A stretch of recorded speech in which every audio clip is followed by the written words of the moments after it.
Sveiki, gerbimieji visi čia susirinkę. Aš turbūt pradėsiu iš tolo. Papasakosiu jums ir visiems Lietuvos žmonėms, ko jie tikrai nežino. Kaip žinia, pereito metų pabaigoje buvo priimtas įstatymas, kuris leido vartoti tas tris lotyniškas raidės, dvigubą V, X ir Q. Bet visa visuomenė ir drįstų pasakyti dalis valdančiosios daugumos nutilėjo ramiai kitą stulbinantį faktą, kad to įstatymo priimimo metu buvo atsakyta ir rašybos gramatinis asmenvardžiuose. Ir niekas, kol nepasipylė nauji užrašymo variantai, net negalvojo, kad šitaip galima iš asmenvardžių išsityčioti. Ir štai, pereito metų rugsėjo spalio mėnesį, aš paprašiau registro centro ir Teisingumo ministerijos, kad man pateiktų duomenis apie tai, kaip pasikeitė asmenvardžių rašymas po gegužės 1 dienos. Tai yra po to, kai pradėjo galioti įstatymas 22 metais. Štai iš kokį gavau atsakymą, štai jisai čia, raštas. Galiu trumpai pasakyti, kad iki lapkričio mėnesio imtinai, tiksliau iki spalio pabaigos, asmenvardžių rašyboje atsirado 711 piliečių, kurie nutarė pakeisti savo pavardę pagal naują galiojantį įstatymą ir surašyti ne tik tai dvigubą V, X ir Q, bet ir daryti įvairias kombinacijas, ko lietuvių kalboje nebuvo niekada. Lietuvių kalba yra išskirtinė tuo, kad vienas garsas, viena raidė. Čia ir aš. Tuo tarpu kitos kalbos turi įvairiausias tų garsų užrašymų kombinacijas. Ir štai tas įvairių tautų užrašymo kombinacijas mūsų Lietuvos piliečiai sėkmingai pradėjo naudoti. Ir kokios tos kombinacijos atsiranda? Atsiranda užrašyti ŠSZ, čia užrašyti vokišką manierą, Deutschland. Atsiranda chaosas mūsų gimtosios kalbos asmenvardžių sistemoje. Nes kažkokiais būdais nenori niekas girdėti, kad asmenvardžiai yra kalbos dalis. Jinai paklūsta visiems dėsniams, kurie yra taikomi kitose kalbos dalykuose. Čia yra gramatikų, čia yra kalbininkų, kurie gali tą patvirtinti. Bet juokingiausia visa šita yra tai, kad dabar kaip Lietuvos piliečiai turi tarti taip užrašytus, kaip valdininkai turi tarti taip užrašytus dalykus, kaip užrašys duomenų bazėse iš klausos. Pavyzdžiui, tas pats dvigubas V anglų kalboje jis gali būti įvairiai vartojamas. Ne? Sakysime, would, ne? Dvigubą V, O. Teisingai? O yra ir kitaip, valas. Ir kaip čia tarėsi, uolas. Jūs suprantate, kas atsitinka?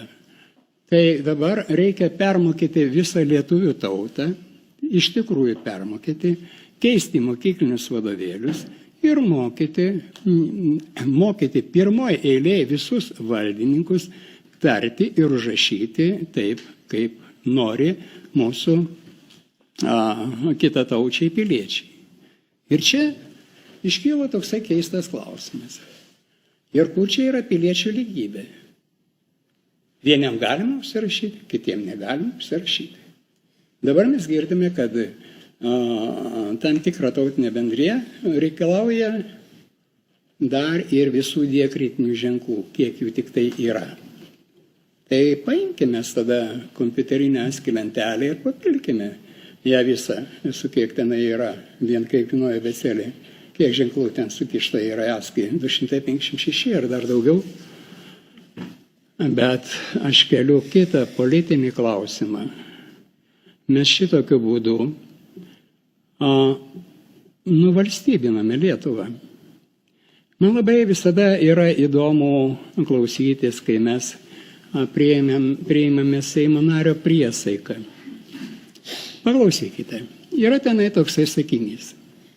Gerbti teritorinį vientisumą. Yra Seimo nariai? Yra. Dabar kilo klausimas, kas tai yra teritorinis vientisumas? Spėkite iš 3 kartų. Iš kur atsirado tas teritorinis vientisumas? Kas nors galite man pasakyti? Tai aš jums galiu pasakyti. Teritorinis vientisumas atsiranda ir iš kalbinio vientisumo, ir iš kalbinės erdvės arealo, kurį užima ta tauta tam tikroj teritorijai. Tai kyla klausimas, man taip tikiai savo mąstant, kaipgi čia dabar su Seimo nario priesaika. Kai matai štai šitą chaosą, užrašymų gausybę ir tai, kad man mėginama sakyti, kad čia tik tai yra 1000, kad čia yra 500. Negerbėmieji. Pasakysiu joms dar to, ko jūs tikrai nežinojate. Ir žinokite, ir visą Lietuvą žinokite. Štai tokį faktą.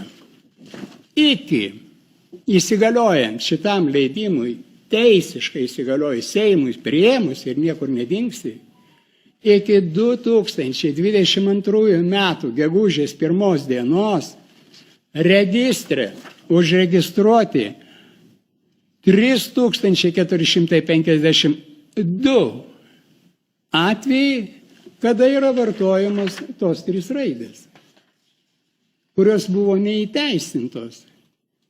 Bet dar tokios bakchanalijos nebuvo, nes nebuvo leidimo negramatiškai rašyti. Lietuviška forma nebebuvo.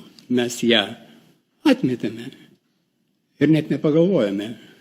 O tie žmonės, jie labai greitai surado būdus, kaip užsirašyti pavardės ir jūs puikiai žinote, kaip jas dabar užsirašinėja.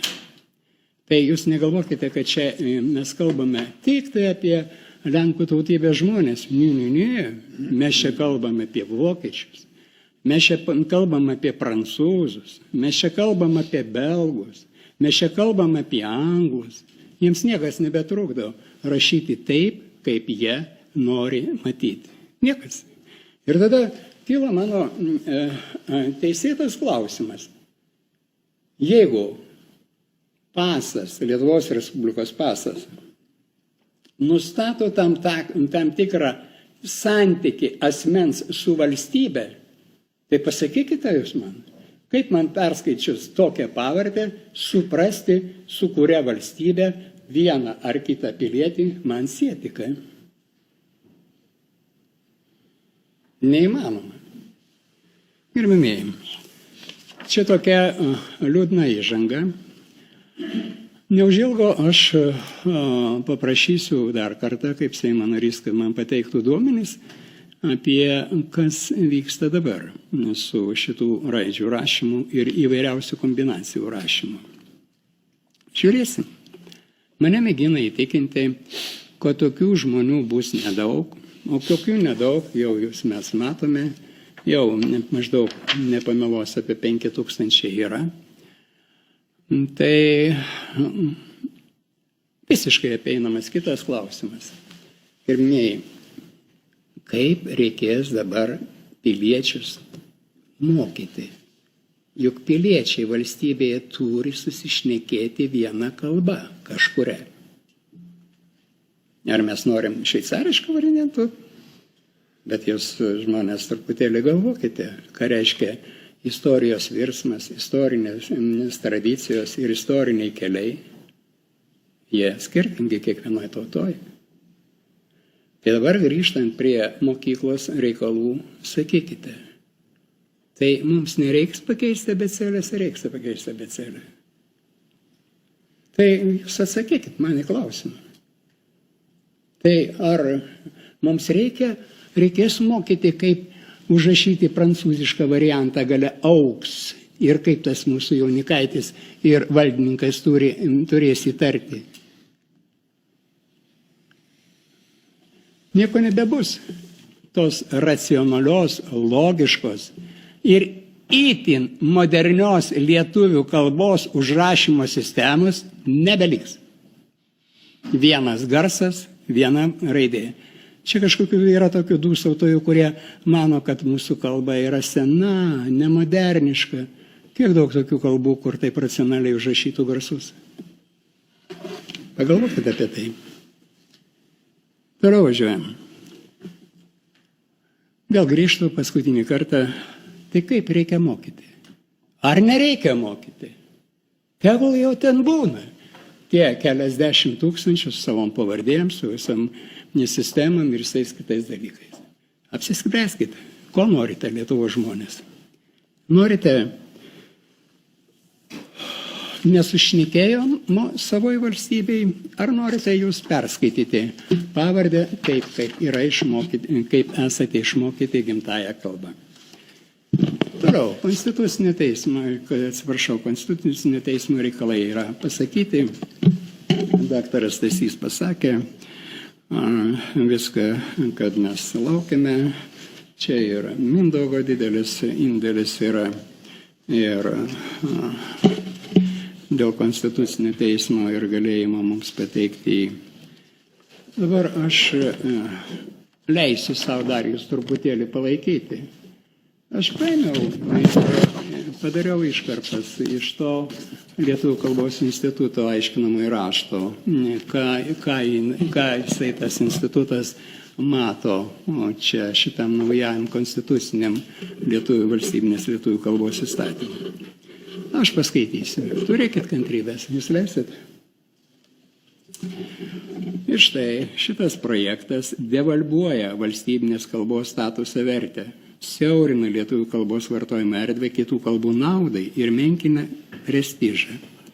Įstatymas grąžina 88 metų būklę, kai lietuvių kalba viešajame gyvenime buvo ne vienintelė valstybinė, o tik viena iš kalbų. Tai, ką sakė daktaras. Toliau, projektas sudaro sąlygas lygiavertei, dvikalbystei ar daugiakalbystei Lietuvos valstybės ir savivaldybių institucijose, įstaigose, įmonėse ir organizacijose. Dėl to išnyksta ir lietuvių kaip valstybinės kalbos statusas. Toliau, projektas neapima visų valstybinės kalbos vartojimų sričių. Iš jo pašalintas dabar galiojančia valstybinė kalbos įstatyme esantis asmenvardžių. Klausimas. Prievolė bendraujant su užsienio institucijoms vartoti ir valstybinę kalbą, susiaurinti lietuvių kalbos taisyklingumo reikalavimai. Toliau. Nėra nė vieno punkto, kuriuo būtų numatyta užtikrinti lietuvių kalbos apsaugą. Neįtraukta nuostata, kad visos valstybinės institucijos pagal savo kompetencijos sritis po įstatyminiais aktais užtikrina šio įstatymo įgyvendinimą. Valstybė jau nebeįsipareigoja užtikrinti lietuvių kalbos gyvybingumo ir tęstinumo. Skirtingai nei dabar galiojančiame įstatyme, jame atsisakoma įsipareigojimo išmokyti lietuvių kalbos valstybės nustatytą tvarką. Šio projekto valstybė negarantuoja teisės įgyti visų švietimo pakopų išsilavinimų lietuvių kalba. Toliau. Projekte nėra reikalavimų užtikrinti valstybinės kalbos mokėjimo kokybę. Mokėti lietuvių kalbą valstybės nustatytų kalbos mokėjimo lygių pagal profesiją ir pareigas. Projekte nenumatyta atsakomybė už įstatymo reikalavimų pažeidimus. Priešingai, panaikintas visas dabartime įstatyme esantis skyrius atsakomybė ir kontrolė. Išvada. Visi projekto autorių pasiūlymai, kuriais apribojamos lietuvių kalbos vartojimo pirmenybės teisės, lietuvių kalbos vartojimo aprėptis, panaikinimo reikalavimai lietuvių kalbos mokėjimai ir atsakomybė už įstatymo įgyvenimą visoms valstybės institucijoms, negarantuojama apsauga iš esmės pažeidė valstybinės kalbos statusą, neužtikrina sąlygų visavertiškam jos funkcionavimui, tęstinumui ir plėtrai. Štai atėjome į šitokią vietą ir jeigu valstybingumas tik tai forma kažkokia ir nebėra joje turiminių dalykų, kuris vadinasi gimtoji kalba, arba valstybinė kalba, kuri privaloma tam tikros valstybės piliečiams, tai kur mes žengiame. Ačiū Jums už dėmesį.